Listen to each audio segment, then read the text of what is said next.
Thank you very much. It's a pleasure to be here. It's really quite a change from being in New York City. So I will give 4 lectures about a subject that does not exist yet. So the idea is that I will give some background both on homotopy theory and Floer theory, and then I will outline what I expect the subject will look like at some point in the future. Regardless of whether what I specifically expect will be true or not, I think these are important ideas, and I really, in the next few years, we should see an explosion of activity in this area. So let me start with some conventions. So the shorthand for the conventions is that all topological spaces that I will consider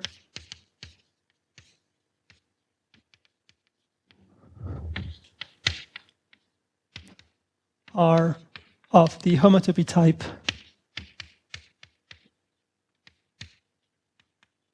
of CW complexes. So if you don't know what the CW complex is, just basically imagine a manifold, maybe an infinite dimensional manifold. But I don't want to talk about things which I would consider pathologies. So everything I say, you can kind of weaken the assumptions or do the construction slightly differently so that you don't have to do this, but there's really no point. And so the goal today is to talk about the origin of the notion of A infinity, well today mostly about A infinity spaces and loop spaces. So I will not assume familiarity with this. I will actually ask if there's something that I'm saying that is not clear or that is not part of your background, please ask questions.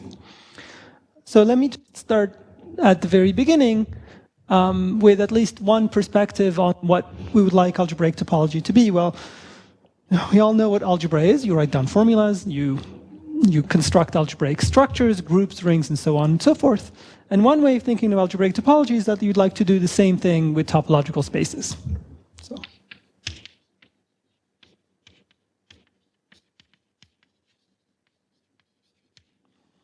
studies algebraic structures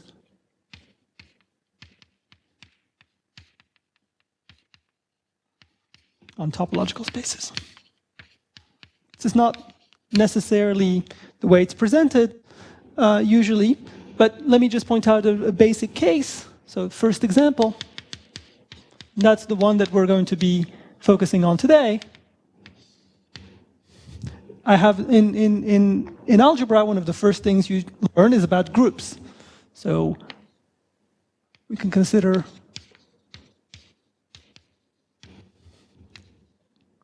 topological groups. G. So again, the standing assumption that I'm not going to go back to, which are just spaces with product a continuous G cross G to G that satisfies all the necessary axioms, satisfies the associativity axiom.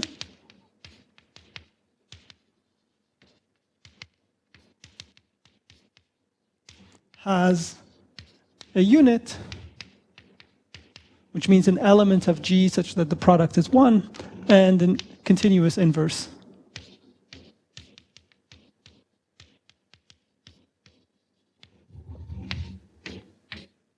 Okay, so there are many examples of such things. And if you have such a topological group, you can do a lot of the things that you would do in algebra. So the analog of a module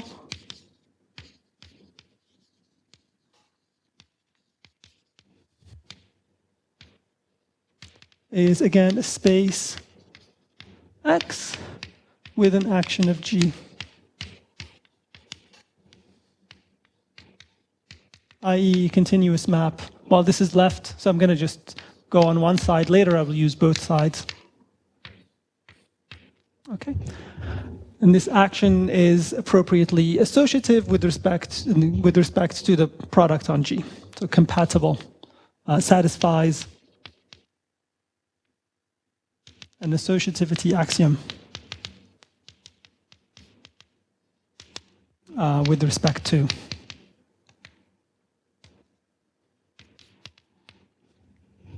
the map G cross G to G.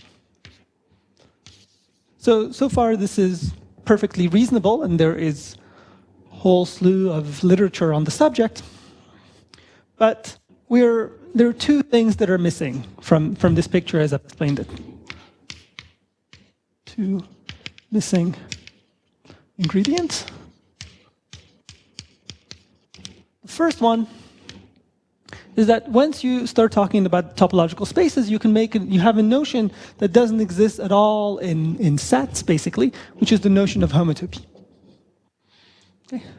How are these structures, or how do these structures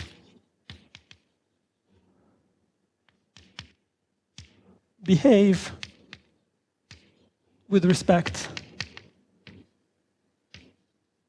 to homotopy equivalences?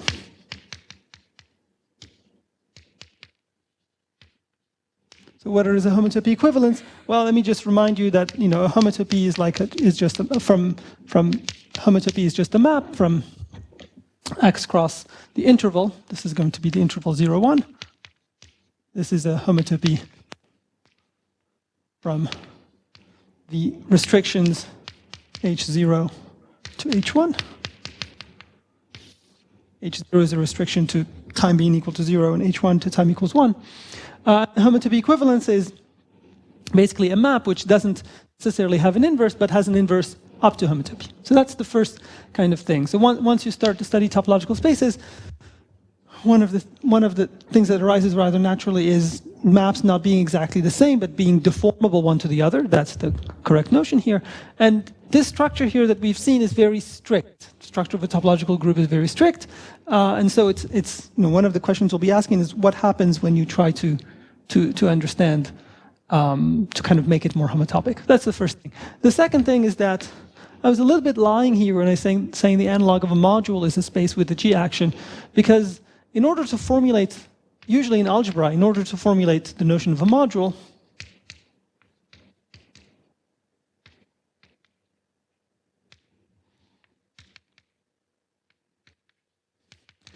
you need both addition and multiplication.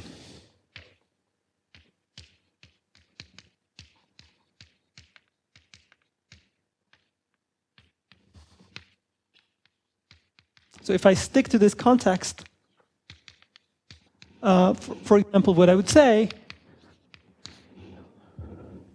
you would, for example, look at a field or a ring. Let me just say, given a field, okay,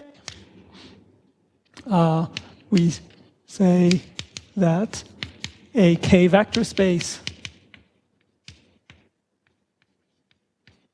V is a G module if it has an action of G. Okay, in this sense. So, theory of modules is about the interaction of addition and multiplication. And so far, I only talked about multiplication. I only talked about the action of G here. Okay, I haven't talked about what it means to take a vector space or to have this kind of additive structure. So today, we will talk about the first problem. And tomorrow, in one of the two lectures, I will explain how the notion of spectra is really the solution to the second problem.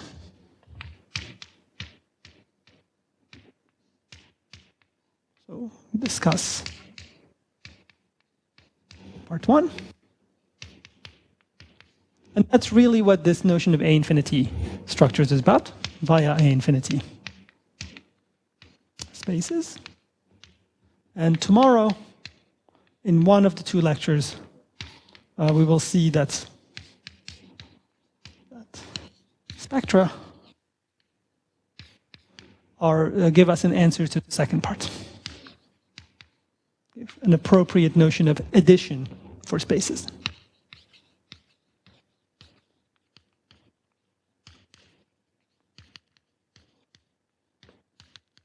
Additivity. Okay. So let me get on with the precise formulation of this question. So the precise formulation of the question is the following thing. So, well, it's a theorem. The theorem, depending exactly on the condition that you put on it, is due to various people. I think the ones with the most meaningful contributions are Stasleff, Boardman-Vogt,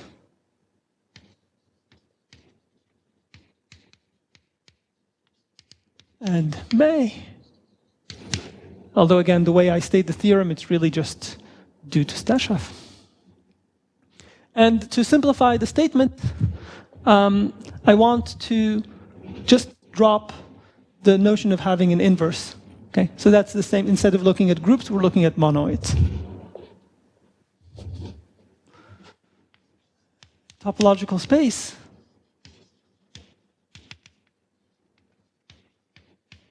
X is homotopy equivalent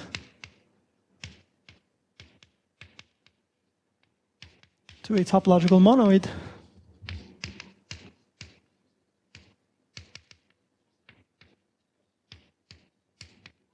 if and only if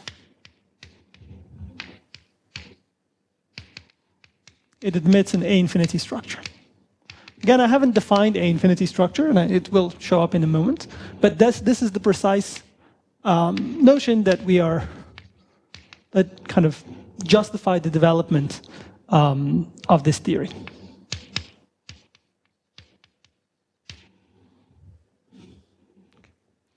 Okay. So that's what we want, and then during the, when I present things, I will say exactly what you need to do to replace a monoid by group. So let me give you the key example of a space that is homotopy equivalent to a monoid, but is not one.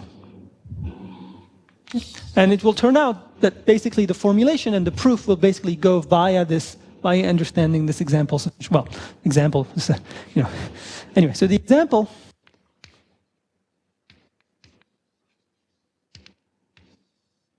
is the notion of base loop spaces.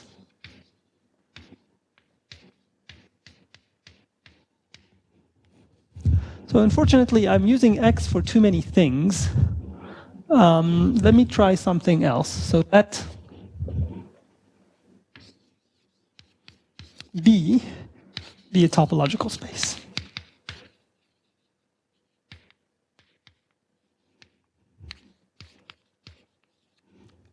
And let us fix a base point on B.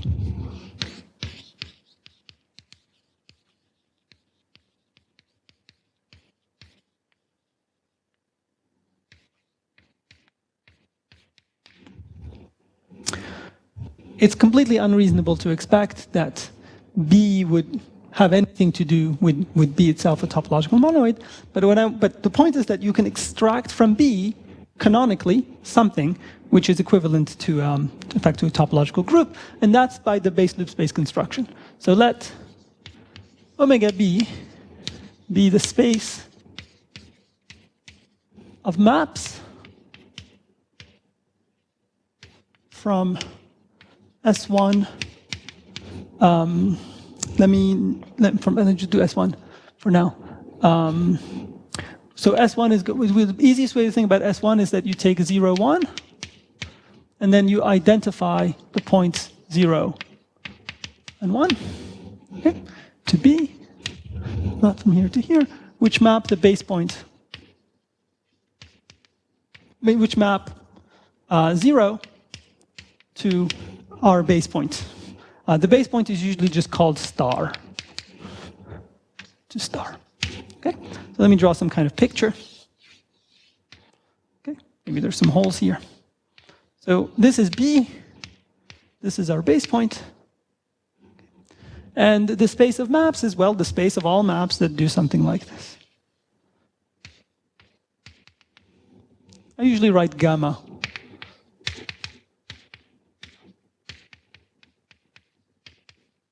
Or the fact that I've used parentheses means that this is a map from this one to this one that maps this base point, which is basically 0, to this base point. Okay, it's very standard to construct a topology on this space. Maps between topological spaces have a natural compact open topology, although S1 is compact, so it's even easier to define than that. And so now the claim is that the space has a product.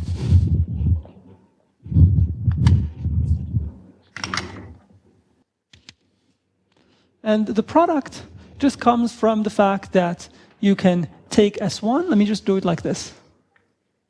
Here's S1. And I can map S1 to the space which you get by to two copies of S1 glued together along the origin.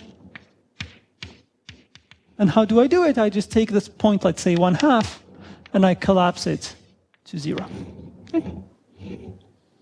And so if I have this natural map, this natural pinching map, let's go. And if I have two maps to B, let's call them gamma 1 and gamma 2, I can compose them together. I can compose this pinching map with these two maps, and I get gamma 1, let's say, dot gamma 2. So this operation gives me a map from loops B cross loops B to loops B. And again, just so that we have a picture, if one of your loops does this, the other one does this, then what you're doing is just going around the first one and then around the second one. So we have a product.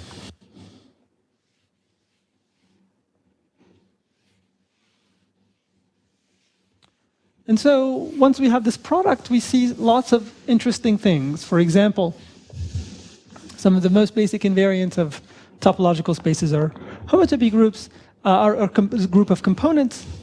And it's easy to see from this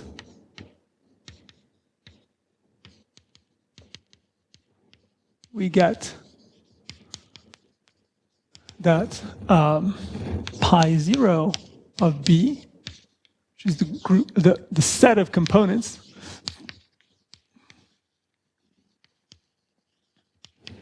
pi 0 of B is actually a group.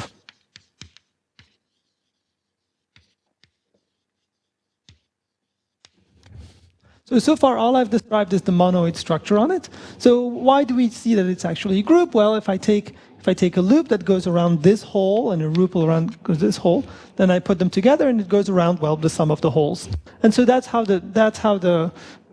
addition works. What I didn't say is where the inverse comes from. So the inverse comes from taking the inverse loop. Inverting.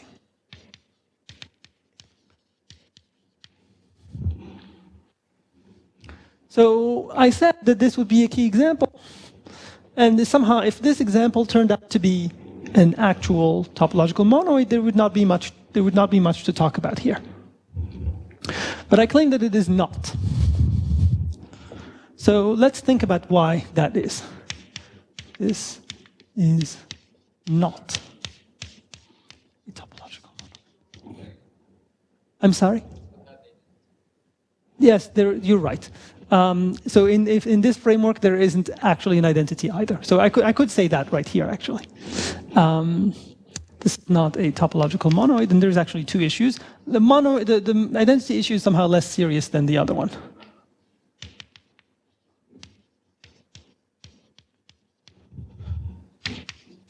There is no identity.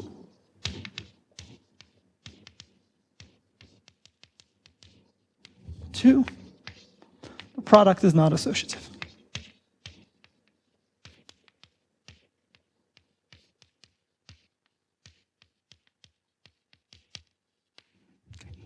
So first, let me tell you what you should think of the identity as being, and then we'll see why it's not quite an identity. So the idea should be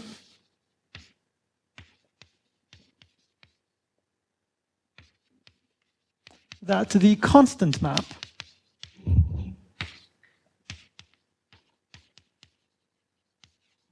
which takes the entire circle to the base point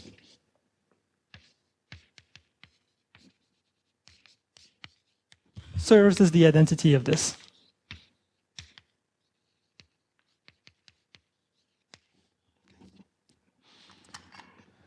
So what would that mean?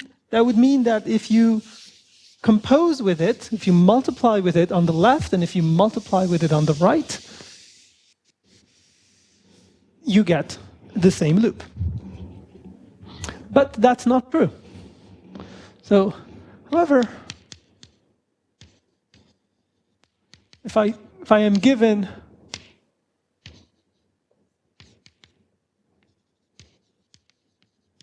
a loop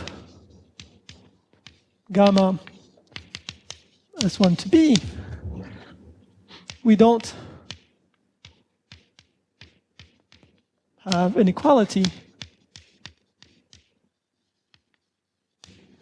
gamma dot with this constant map. So let's give this constant map a name, call it E, equals gamma. We don't have this. If you stare at it, what you will see is, how did we define that product? Well, let me now use some color maybe. So here's some kind of loop gamma going in my space. And then here's my constant loop. That is just a constant map that maps to here. Okay? So when I try to apply that operation, what I do is I take this and then I fold here and here, and then I apply the two maps. And so the picture, which in the target looks like it's just the same loop. Okay? From the point of view in the image, it just looks like the same loop. From the point of view of the domain, it's not actually the same loop anymore. It's over here, you do this yellow thing, and over here, you do the constant map. Or if you pull it back here, for half the time, you do gamma, and for the other half the time, you do the base point. Okay? So they're not actually equal. And the same thing would happen on the other side. Now, the reason that there is a theory that can be developed that works out really well is that while they're not equal, they are homotopic.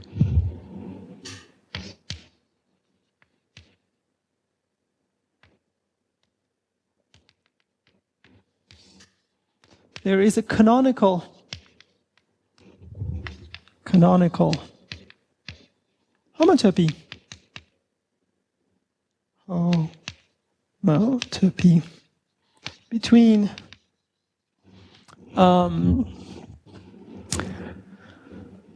this product, which is, sorry, I forgot what I'm doing, loops B to loops B given by the product with this constant. Yes?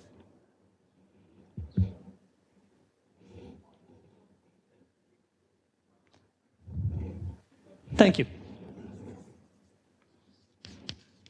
I meant omega B. So here what I'm saying is that, so there's a canonical homotopy between this map, as a map from the loop space of itself, there's a canonical homotopy between multiplying by this constant map, which basically means putting in this constant piece on the first half of the circle, and the identity.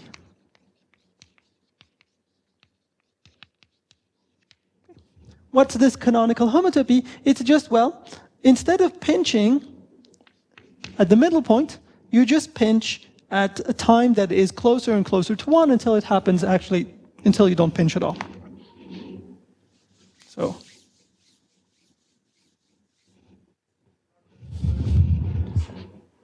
omega B.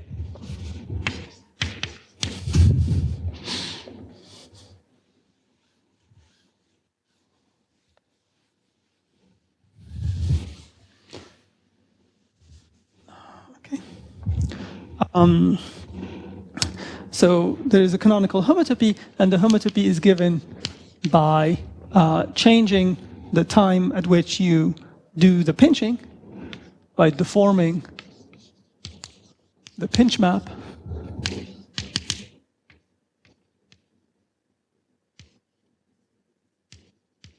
And the way that would tell you to imagine deforming it is that, you make the 1/2, you deform it so that the pinching takes place at time t, and then you let t go to 0. Okay?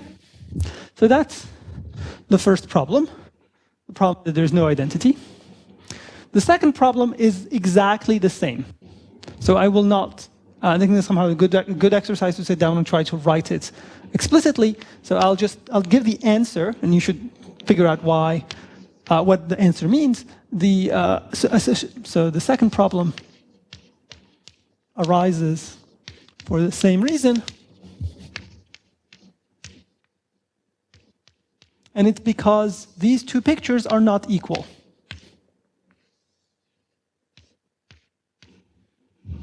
So if you have, the pictures are going to be about 3 different loops, and we're going to be talking about composing 3 of them.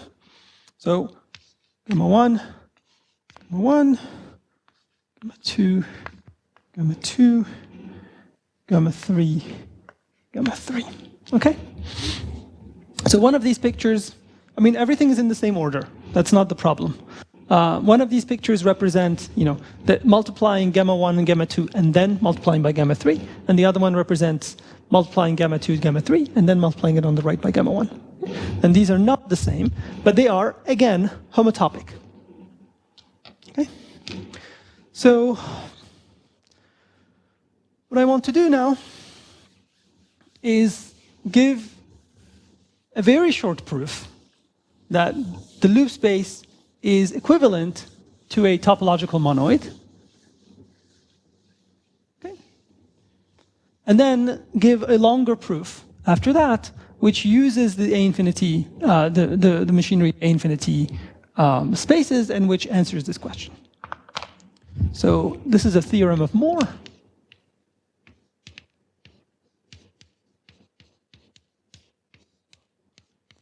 There exists a topological monoid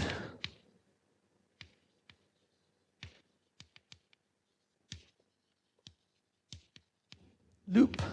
Usually people write loop M for Moore B, which is equivalent homotopy equivalent to loop B. Okay. And Moore's proof is very short because you just write down the space. And what you do is you realize that all these problems that are occurring here, they're occurring because of choices of parametrizations.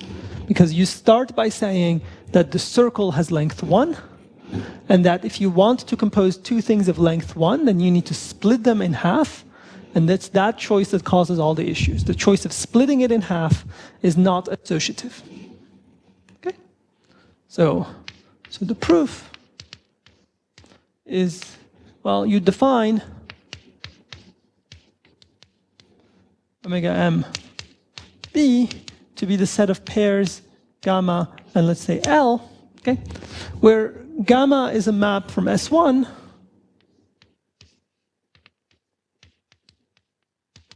to B, again, based, I'm not going to, with this base point condition, I'm not going to write it. And L is a positive real number.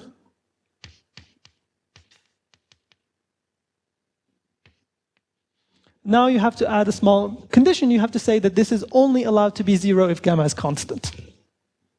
This is only allowed to be 0,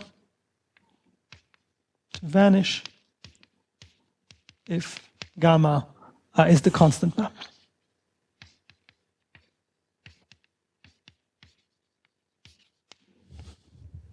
Okay, so this is our space.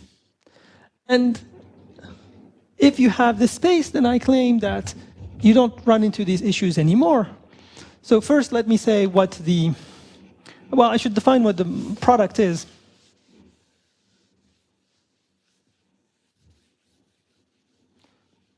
So to define the product, basically, you take the interval and you break it up in proportion to the two lengths that appear. So to define loop MB cross loop MB2 again, B. What you do is you say, well, I have gamma 1 and and L1 and this gamma 2 and L2, and you think of these L's as lengths of gamma 1 and gamma 2. So that whatever the product should be, and this product will depend on L1, so maybe the right way to do it here is to put a composition that somehow depends on L1 and L2. Whatever this product would be, the length should just add. So how do you actually define this?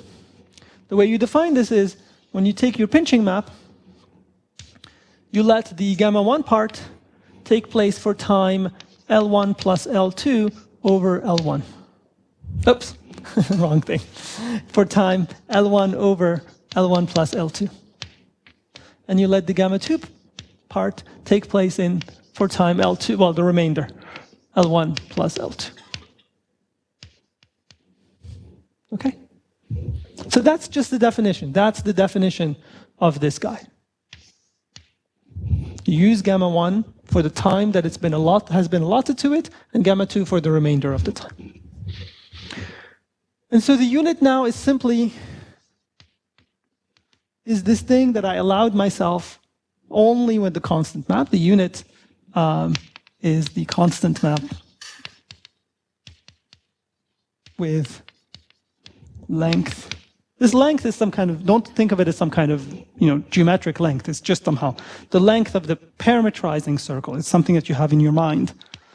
Length is 0. That exactly brings us to the t equals 0 part of this homotopy.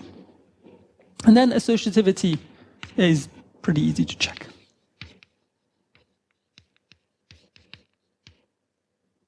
T. I'm not going to say much more. Okay?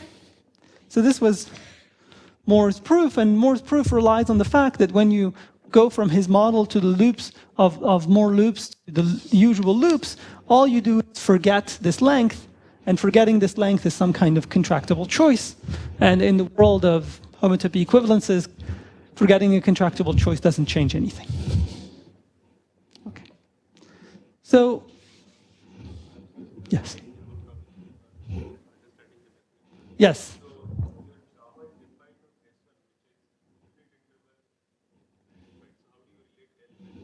So the way I did it is that there are many ways to do it. One way to do it is to do the opposite thing, which is actually to let S1 be the interval from 0 to L. Okay, but the way I did it is also correct. So I let S1 just be 0 to 1, and then L only appears when you put two loops together. So when I put a loop of length L1 and a loop of length L2, and I want to put them together in this thing of length 1, I take L1 of the time, or L1 divided by L1 plus L2, and I use gamma 1 for it, and the remainder for L2, for gamma 2. So that's how it gets used. Good, thank you.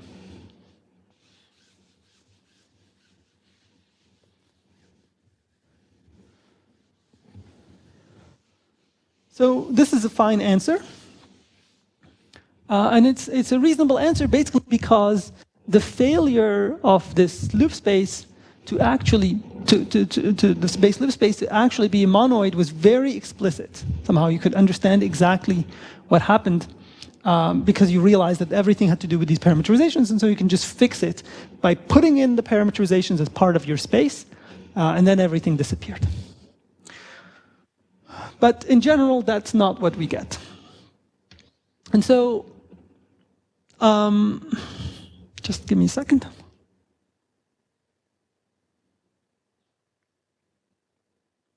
Yeah. So what we want to do is understand what would happen more generally. Okay. Sorry, I just want to make sure I know where I am in my notes.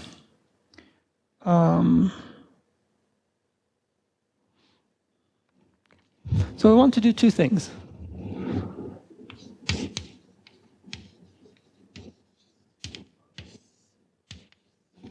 First thing I want to do is I want to go back in the other direction. So what if I am given a topological group, more generally topological monoid? Can I find a space such that the loops on that space correspond to that monoid?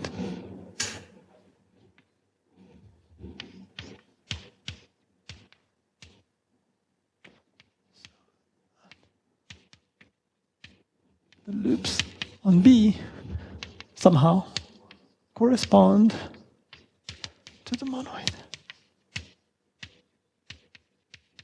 And two, well, this was a fine answer, but what is the actual structure on the loop space itself? So we saw the loop space is not a monoid. It doesn't have this associative product, but it seems to have something. It has a product. It has something which is not too far from being a unit. So what happens to those? What is the structure which the loop space naturally has?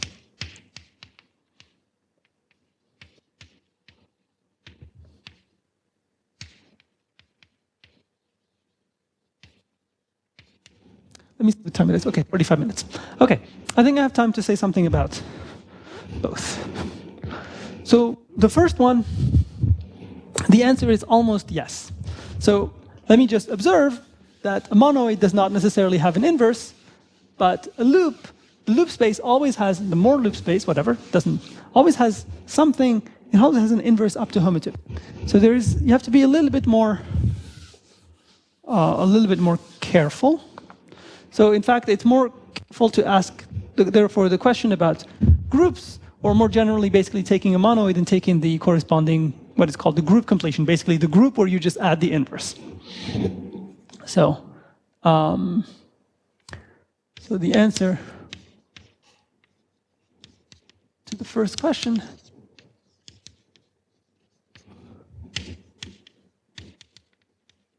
is almost yes. Okay. Basically, it's yes up to replacing the monoid by its corresponding group completion. And to see this, we need the construction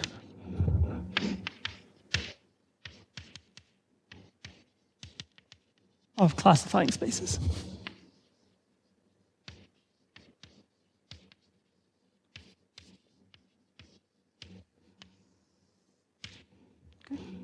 So I could do it for monoids, but I think it'll be clearer if I just do it for groups. So let G be a topological group.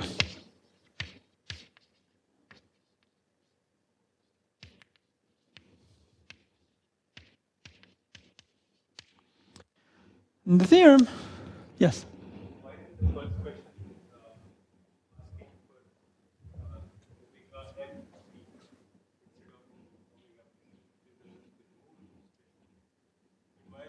Yes, doesn't matter. Yes, because I already think of them because they're homotypy equivalent. Yes, it could be omega MB. Yes, you could put M. That would be the correct thing. Yes, except in my mind they're the same thing anyway. But yes, pedagogically that should be the right thing. Thank you. No, this is fine. Okay, so let G be topological group, and so the theorem. There are many names again for this theorem. Probably the one that, so there was a result of this nature in the work of Eilenberg and MacLean, maybe the first people to formulate it. There was work of Milner, which basically proved this in complete generality. But there's a very nice work of Siegel, a nice conceptual explanation of what's happening. Okay. So let G be a topological group, and the theorem says they're exactly what we want to say. There is a space that is called BG with an equivalence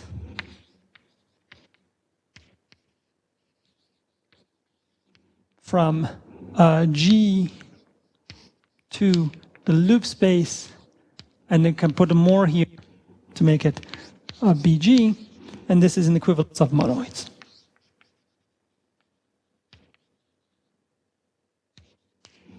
Okay. When I say equivalence, I mean homotopy equivalence.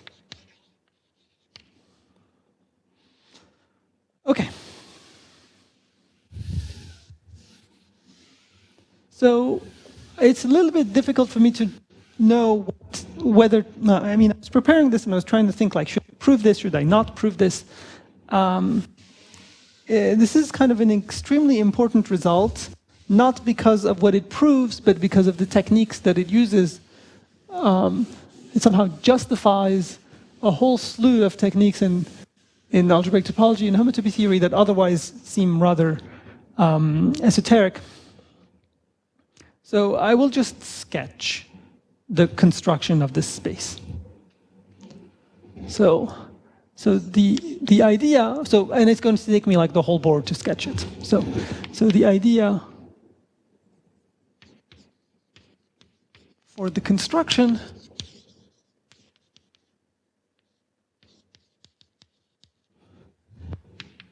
is that we want the space BG is, roughly speaking, the quotient of a point by G.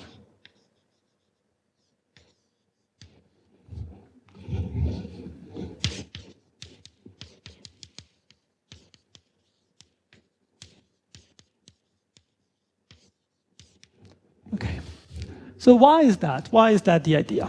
Well, one thing I did not say when I discussed loop spaces is that there is a fibration, is that for any space B, we have a fibration, well, that goes, whose base is B and whose total space is what is called the space of base paths on B. This is the space of paths maps from 0, 1 to B, such that gamma of 0 equals the base point. Okay. So this evaluation map is evaluation at 1. And the fiber is the set of paths such that 1 and 0 both map to B. That's exactly the loop space. Yes? As monoids. There is a map between them which is a homotopy equivalence, and that map respects the monoid structure. Yeah, I already proved that this Moore space has that structure. And a group, well, you can forget the fact that it has an inverse. It's hard to arrange for the inverses to exactly agree, so that's why the statement is like that. Okay, so I said what you should think of, whatever BG should be, it should be something like a point mod G. And this is supposed to be the justification. The justification is that, you know, if something is supposed to, if G is supposed to arise as the loop space of some space, let's now just focus on some space B, then that loop space and B are related by the fact that the loop space is the fiber of a fibration, where the total space of the fibration is the space of base paths. Base path is just something like this, where this is 1 and this is 0. And this 1 is, you know, allowed to wander anywhere in this space here. But if this 1 happens to go back to the origin, then it's exactly the pictures that I was drawing earlier. And now, this path space is contractible.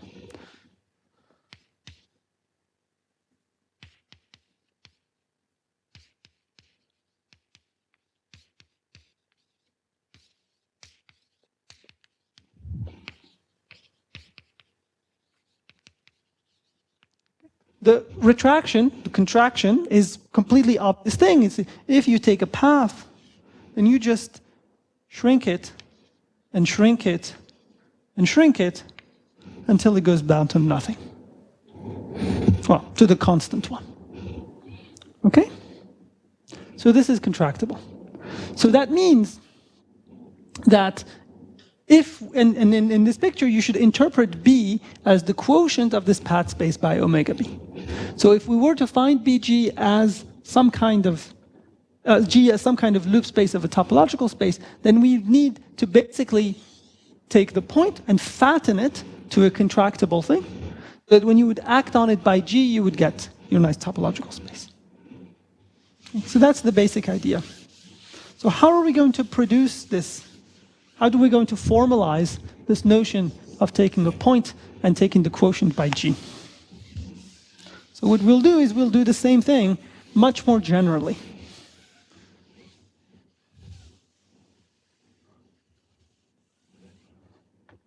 So more generally,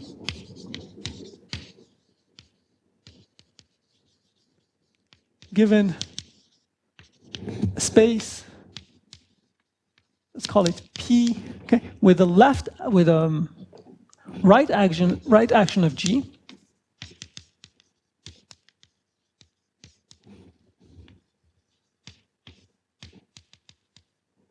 and Q with a left action,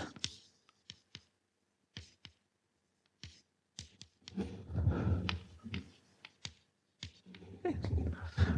What we want is something that's well behaved and that replaces the quotient. We want a replacement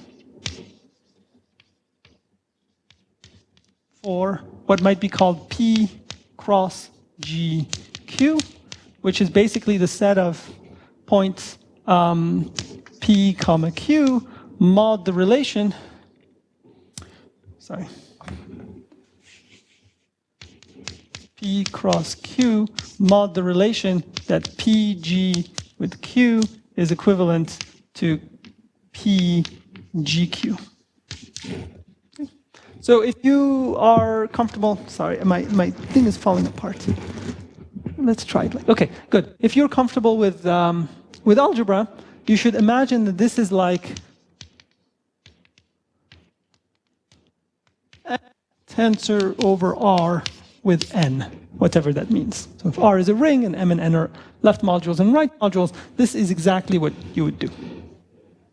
We want a replacement for this that is well behaved and that somehow behaves very well with respect to changing P's and changing Q's, so much that we can actually compute with it.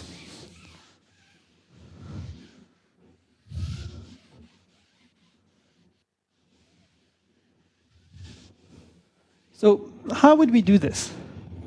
So notice here I took P cross Q and I modded out by something which has a G in it. Okay? So you can write that equivalently like this. You take P cross Q, okay? And then you take P cross G cross Q, okay? And there are two maps. The first one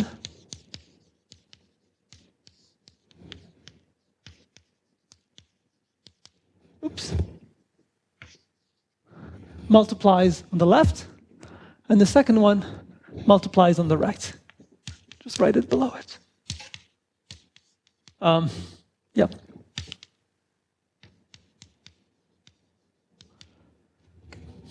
And our space is just this quotient. But in general, this may be just too violent. I mean, if you point mod G, it's just going to be a point. It's not the right thing. We should do something more sophisticated, and the more sophisticated thing is to say, well, this is some kind of, you should think of this as just the first order thing of some tower of spaces which you can write down. And the next space you can write down is P cross G squared cross Q. And now there are three maps here. And these maps are, I will just write them here, P, G1, G2, Q. And the first one is P, G1, G2Q. You do exactly the same thing as before. You act on the left. The last one is you do the same thing as before. You act on the right.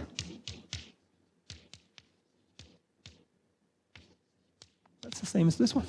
But in between, there's something else you can do, which you can just multiply G1 and G2.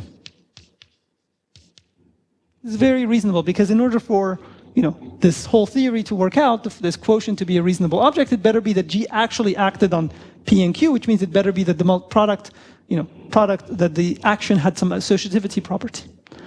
But now you can continue.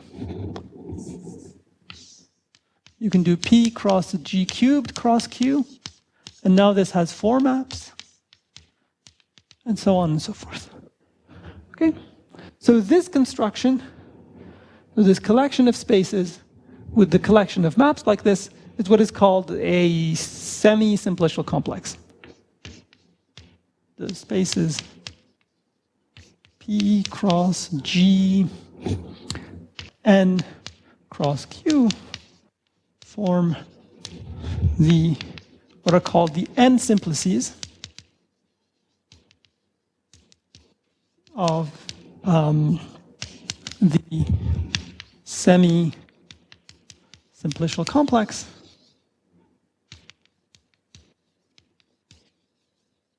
which is sometimes denoted B with a dot G.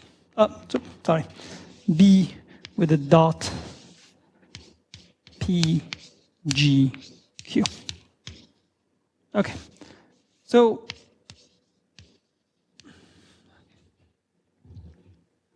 that's this very general construction, but we don't yet have what we want. We want a space. Okay?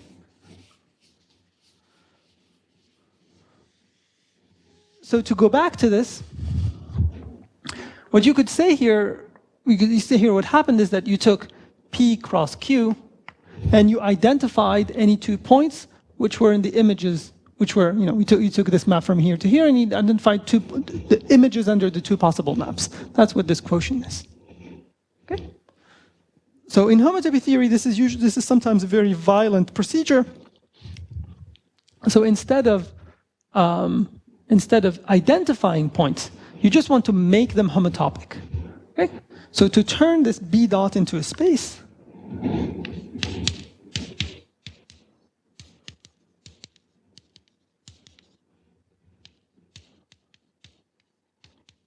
we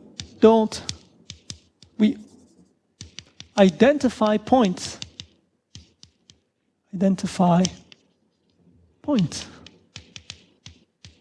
up to homotopy. Okay. So what does that mean? In the first case, it's very easy to know what that means. It just means that you take P cross G cross Q, and you cross it with the interval 0, 1. Okay. And at 0, you identify, you just project to P cross Q using this multiplication on the left, and at 1, you use the other multiplication. So, union, so let me do it like this. You take this, and you take P cross Q, okay? And here you take P cross G cross Q, and cross 0. On one side, you apply this first action. So you can even write it. PGQ maps to PGQ. And here you just take the inclusion. And now you do the same thing on the right. Take this inclusion, and here you take this projection. This projection is PGQ. There's a picture you can draw here, which is that you should imagine that somehow this is your copy of P cross Q, and then you have some kind of space like this that looks like P cross G cross Q, and then cross 0, 1, that's this whole thing. And at the 2 points, at the 2 ends, you just use the 2 maps that we were given. Okay, so this is the first step. And in this first step, we've done something which is exactly what I said before, which is instead of saying that this point are somehow, are somehow equal, so you should think about it from this point. If I take something of the form PGQ and put it in the middle, the 1/2, then instead of if identifying its image here under this first map and its image under the second map, I just say that if I go along this homotopy, I get the image under this first map. And if I go along this other homotopy, I get the image under the second map. So that's why you should think of it as identifying up to homotopy. More generally, and this is the part where this becomes a sketch,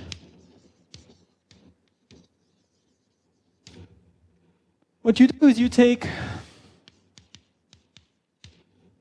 P cross Gn cross Q cross delta n, where delta n is the n simplex.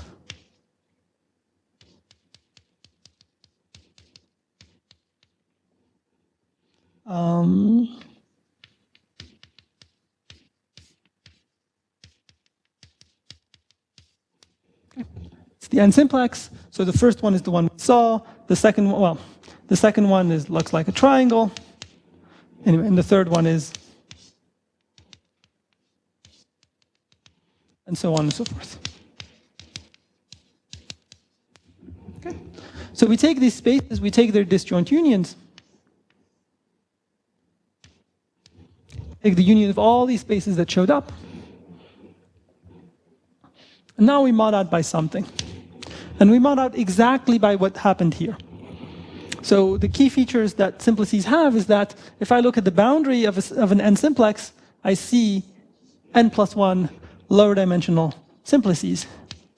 So here I see edges. If I look at the boundary of this 3-dimensional simplex, I see triangles.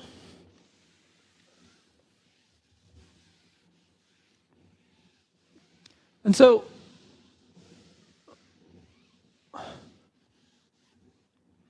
what you do is you basically say, let's take P cross Gn cross Q cross delta n minus 1. That's the one lower dimensional thing. That's exactly the analog of just taking a point here. Okay. You can map this by the ith face to P cross G cross Q to the n cross delta n. Okay, that's just the inclusion. Let's say the inclusion of this one as this ith face. But the other thing you could do is you could just apply the ith map. What do I mean the ith map? If I go from here to here, there are 4 different maps. So I can just pick whichever one corresponds to that facet, and this will go to P cross Gn minus 1 cross Q cross delta n minus 1. Okay. And this is the equivalence relation. Glue along these maps.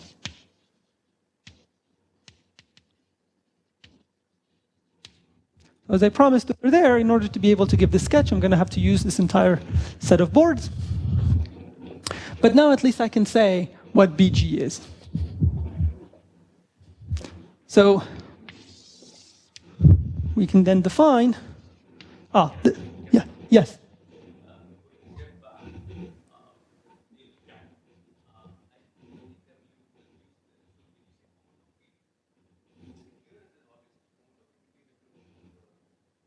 So here's how I want to think about it. So there is a map from P cross G cross Q to the result of gluing these two things together. Okay? That, which you should think that map is like you just put it in the center. You don't do any identification. That map is homotopic to the map which lands entirely in P cross Q and which is given by this first projection, by this action on the left. What's the homotopy? You go this way. But it's also homotopic to the other one. How is it homotopic? You go the other way. So that's the way you want to think about us lifting this idea of these two things being equal to them being just homotopic.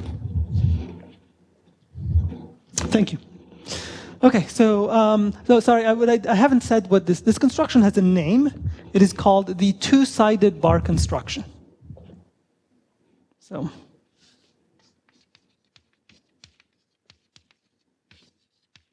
I mean, it's pretty obvious why it's called two-sided.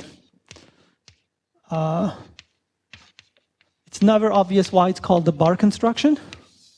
The reason it's called the bar construction is because one of the first times that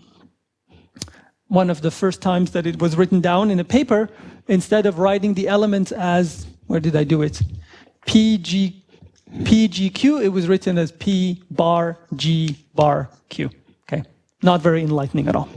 But, so anyway, so that's the two-sided bar construction, and it does exactly what you want it to do. You just now define so we define BG to exactly be B of point G point. Okay, that's exactly what I promised. We should take point mod G, but point mod G is the same thing as point times point mod G, with both of them having the trivial action, and you apply this construction. Maybe at first one has no insight about what kind of properties this has, and then you prove the following thing. So you prove if P or Q has free G action, so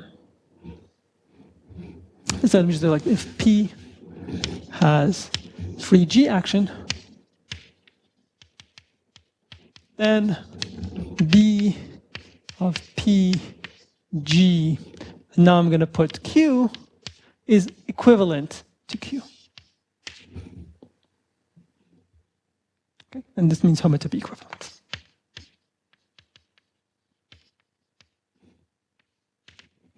So this is somehow some essential result. It requires a computation.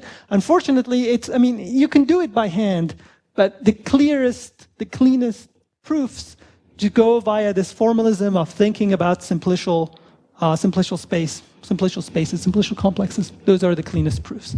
So that's what this machinery is for, to be able to produce these homotopy equivalences basically from combinatorial arguments. So I will admit that. But once you do this, once you have this result, you get that B of G point is contractible.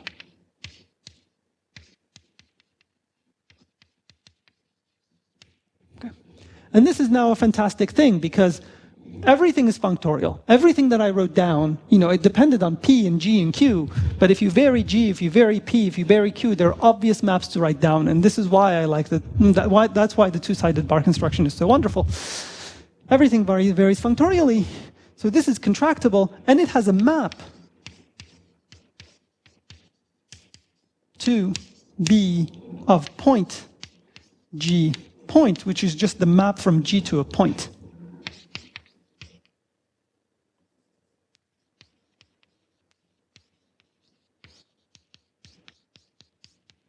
Okay. And if you look at the fiber ends up being, so this is the fiber. This is equivalent to G. Okay. So the outcome of this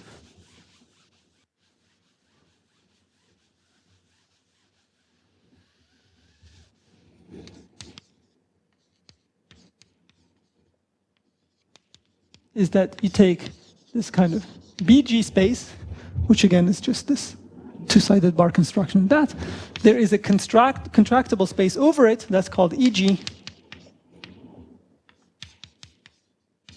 This is contractible with a free G action.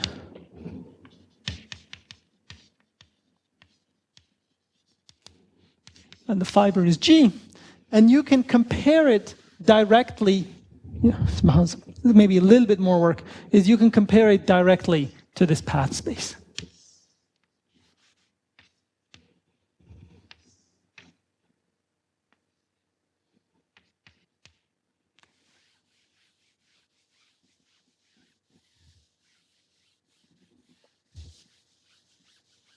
So compare two-sided. So compare the two fibrations.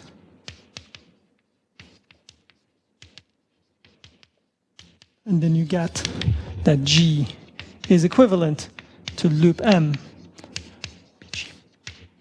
And and again, I skip this part here, and I skip basically this comparison part here. But the key idea is to basically be able to construct this space explicitly via this simplicial method. Okay, so what have we learned? We've learned that not only are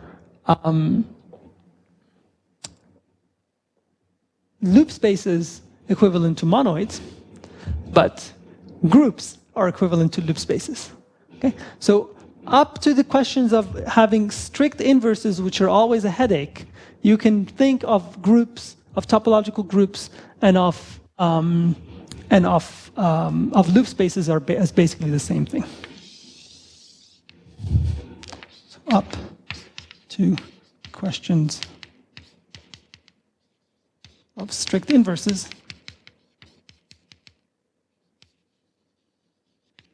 you get that topological groups and loop spaces are essentially equivalent up to homotopy.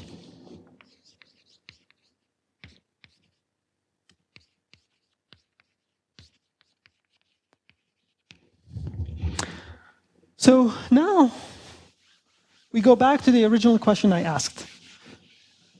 Originally, I said the question is, when is a topological space equivalent to a group? Okay? But a homotopy equivalent to a group. But this machinery, all this discussion is about reducing, or rather changing the question to when is a topological space equivalent to a base loop space.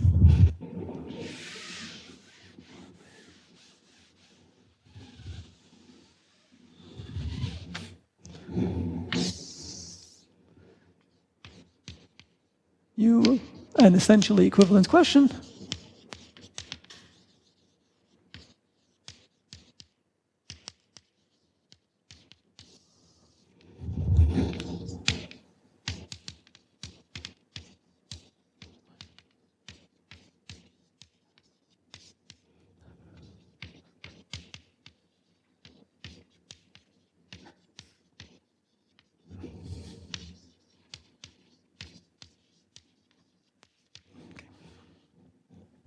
And so to properly answer this, we have to really go back. I mean, it's really best to stop using this Moore trick and to grapple with the issues that we faced when we tried to check, when we saw the non-associativity of the product on the loop space. Okay? So the starting point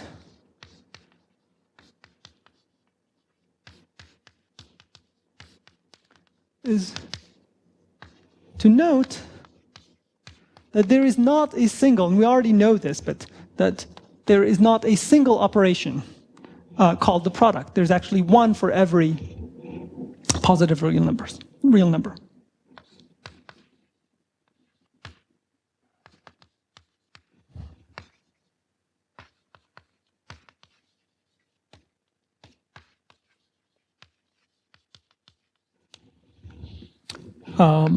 Loop B cross loop B to loop B, parametrized. Well, okay, I said real numbers, but let me just stick to the interval 0, 1. You can go from one to the other by, well, using ratios as before. Parametrized by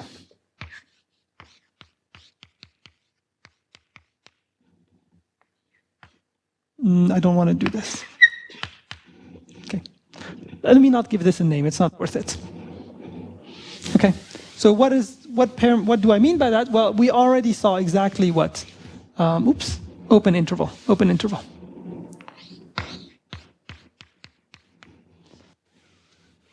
We already saw what I mean by that, because I already said, when we were discussing the identity, the failure of the identity to hold, I said, well, you'd split it at half, but there was no reason to split it at half. You could just let that point where the pinching takes place vary. So let me draw it like this. So this is given by, if you take a t here, Okay? And you take this loop, which is now parameterized by S1, okay? By interval 0 to 1. Then you just contract it by the necessary amount of time. Okay? You put gamma 1 here, and then you do the, you do the other one, and you put gamma 2 here. Okay? Of course, I can write down formulas. So maybe just this time I will write down formula. So gamma, oh, this is going to be horrible. Gamma of S equals gamma 1 of S divided by T, if S is between 0 and T, and gamma 2 of some number if S is between 1 and T. And what you do is you take S minus T, yes, and you divide that by something, 1 minus T probably.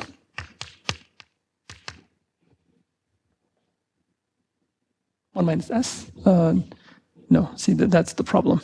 That's right. Okay? This is the formula. But the most important thing is that this is the picture. Okay? So there isn't just one operation, there is more than one of them. So let's give a name to this interval that parameterizes this possible thing.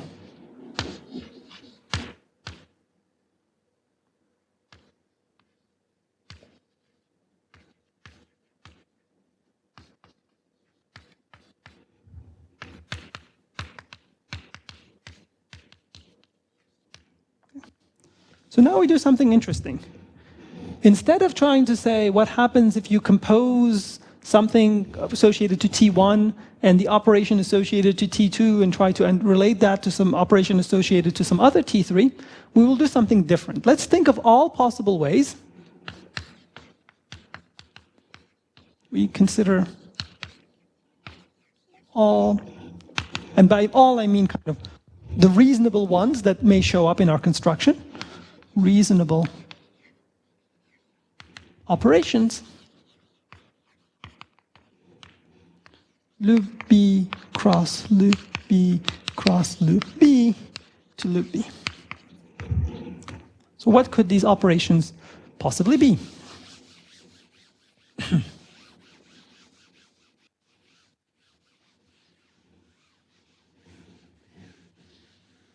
Well, I claim that they are parameterized by choices of two numbers in here that are not equal. So parameterized by T1 less than T2, strictly greater than 0, strictly greater than 1. Okay? Strictly smaller than 1. Why is that? If I give you two such numbers, and I gave you 3 different loops, then you would do exactly as I did over there.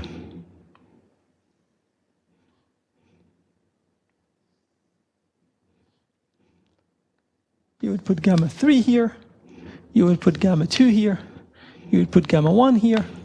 You would do these linear rescalings to make sure that the domains, which were originally of length 1, are shrunk by the appropriate ratios so that they fit in these intervals. Notice that's why we put strict equalities so that we don't run out of the boundary. Okay? And similarly, there's nothing preventing us from doing the same thing more generally.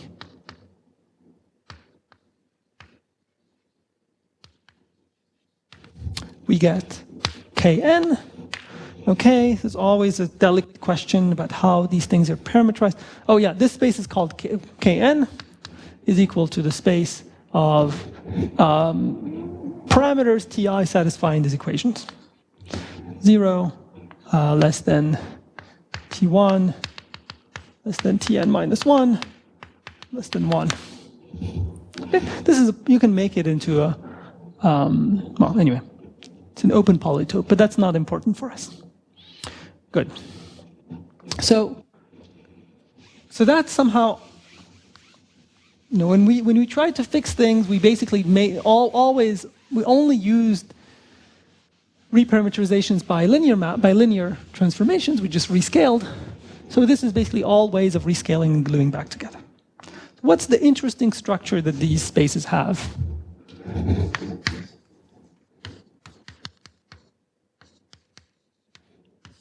For each I between 0 as an integer, okay, there's, let me do 1 and n. There is a map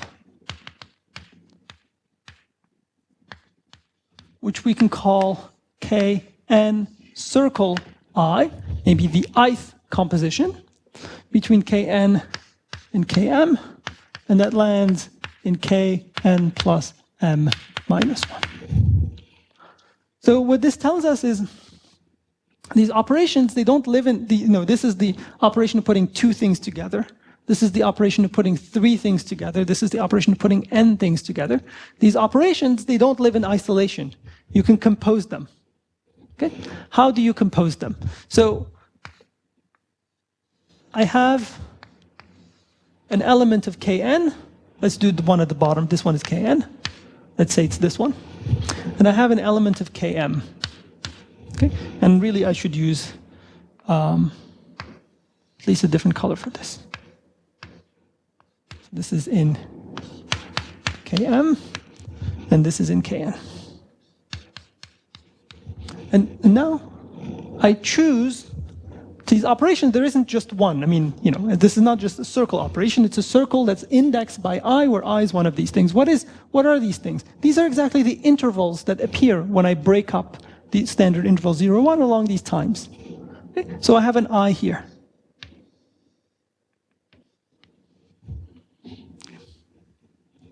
What do? I take my interval K. So what is this circle I? I take my interval Km in Km and I shrink it so that it exactly fits here.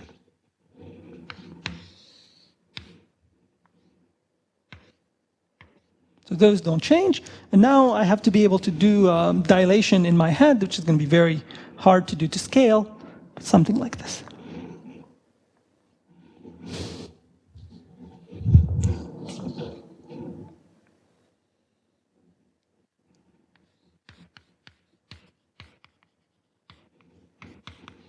You can ask, why is there this -1 here? This -1 got eaten by this interval here that was used. Once you take this one away, you just put these and they fit there. Sorry. Where is I in? Just tell me in here. So sorry. Yeah. So let me go back here. So this is an element of K3, okay? And you associate this one was I equals 1, this is I equals 2, this is I equals 3. So if you have chosen an I here, you go through and you look at the ith interval that appears, and you shrink things onto the ith interval. So these operations themselves satisfy some kind of associativity property. So that's what I'm trying to, that's maybe the key point of this approach, is that instead of trying to make, the space have an associative product, we think about what it means to have a product. That means you have a collection of operation, and then you think about all possible choices, and you try to formulate the notion of associativity among compositions between them without ever referring to a space, without ever referring to something which forms an algebra. So these are appropriately associative, these maps, appropriately associative. And to formulate the correct notion of associativity, it's better to draw some pictures. So the picture is like this. I have Kn, and I'm going to draw a tree. And my tree, well, like in all trees, has a root that goes to the bottom, and it has leaves that go to the sky. And this circle composition means that you look at the ith one, I guess you look at the ith one, and then you compose by putting Km and gluing it to the top. Okay? So this is the picture for the ith composition. And now to do associativity, you realize, well, there's many ways. There are essentially different ways of putting putting three things together. One way is to draw this picture. Let me just add one more. KL, maybe. Okay. So this is a composition where you compose at I and then you compose at J, and you can reach it two different ways. You can either associate it like this, or you can associate it like this. Okay? So these are two compositions that correspond to this. Agree. There's another way that you could compose things, which is instead of getting stacked, it could turn out instead that you have a KL here and a KM here. Okay. And again, there's two ways of compose this. You could either glue these together and then glue that, or you could glue these together and then glue that. And again, these two compositions agree. Okay? So, once you have these properties,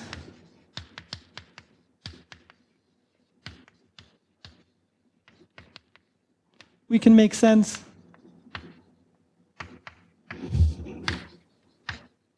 of what it means to be an A infinity algebra. So that's,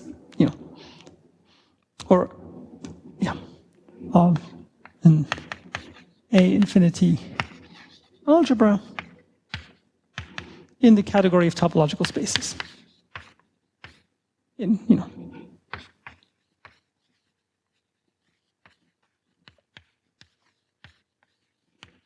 what it is that it's simply the structure that these KNs naturally satisfy when you think about how they relate to loop spaces.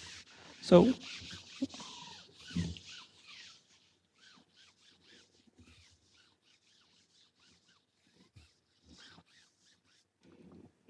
definition,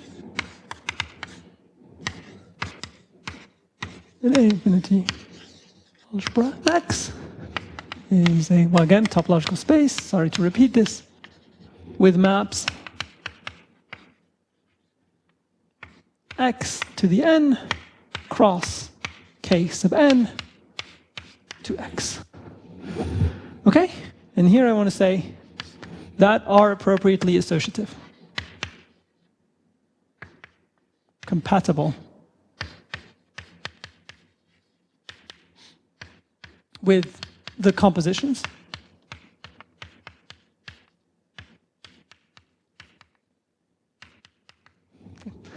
I don't have any time left for today, but at least we have a statement of what this notion of A infinity space is.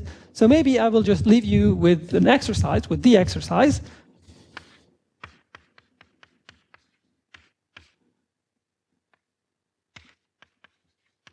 Which is to check that the loop space is an A infinity space in this sense.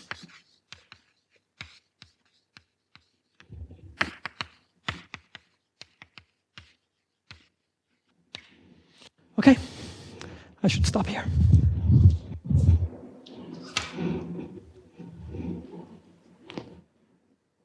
So are there any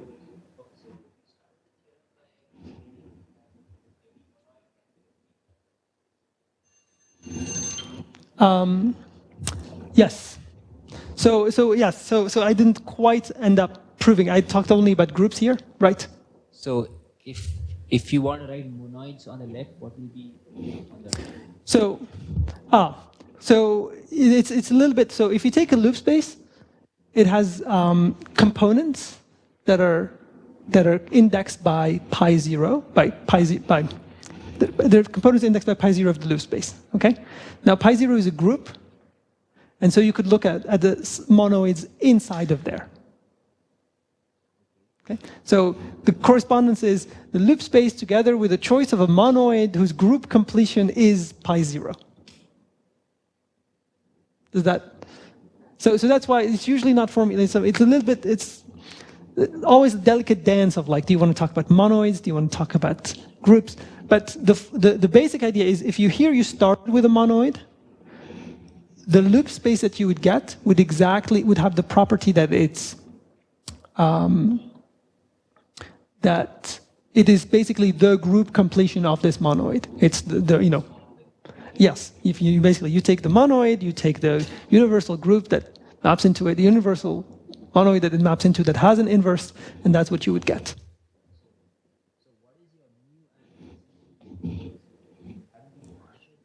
So the equivalence question is, instead of asking whether topological spaces or whether some arbitrary topological space is equivalent to a group or to a monoid, we will just essentially ask whether it's equivalent to a loop space and ignore this question about, whether, just not worry too much about inverses. So by essentially equivalent means you can recover the answer that you want by thinking more carefully about components. Components of the topological space. So for example, if you take a topological space, you could say, one way to ask it is, take a topological space and you could ask, so if it's equivalent to a monoid, then in particular pi 0 is a monoid, right? So you could say, well, assuming I know that this pi 0 is in fact a group, then that tells you the answer, okay? Otherwise, what I will get is just, instead of getting a loop space, I get a base loop space and I get a selection of just some components that correspond to this choice of monoid in my topological space.